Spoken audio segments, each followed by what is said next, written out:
गांव सीतापुर के किनारे राम खिलावन नाम का एक गरीब किसान रहता था। उसकी छोटी सी झोपड़ी थी, 2 बीघा बंजर जमीन और घर में एक बेटी गोमती। गोमती सुंदर और संस्कारी थी, सबका आदर करती थी। लेकिन राम खिलावन के दिल पर एक बोझ था, बेटी की शादी।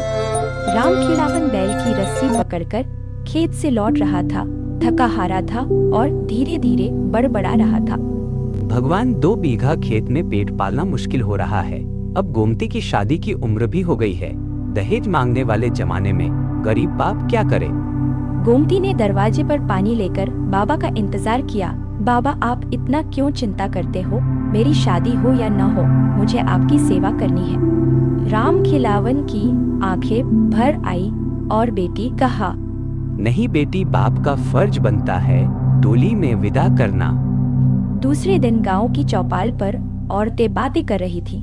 अरे सुन, राम खिलावन की लड़की की शादी की बात चल रही थी। लड़का अच्छा है, पर दहेज में 5,000 और 1 भैंस मांगी है। इतना कहाँ से लाएगा वो गरीब?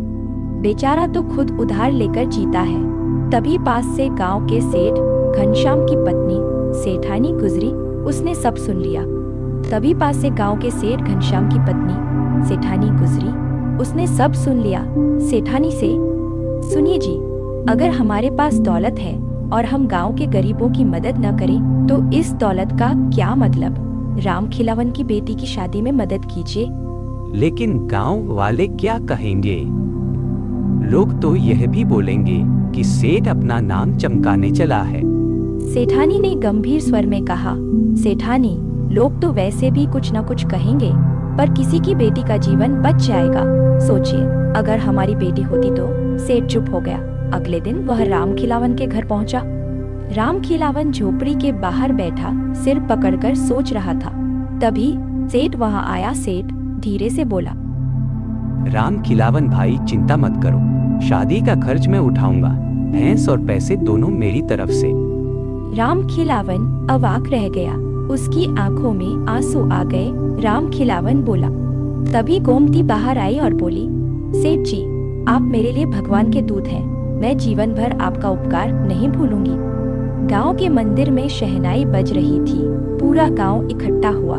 गोमती लाल जोड़े में दुल्हन बनी थी। राम खिलावन की आंखें खुशी से चमक रही थी। सेठ और सेठानी दूर से देख रहे थे। गांव के लोग फुसफुसा रहे थे, देखो, सेठ जी ने जो काम किया है वो तो सचमुच मिसाल है। शादी बड़े धूमधाम से संपन्न हुई। गोमती की डोली रवाना हुई और पूरे गांव ने मिलकर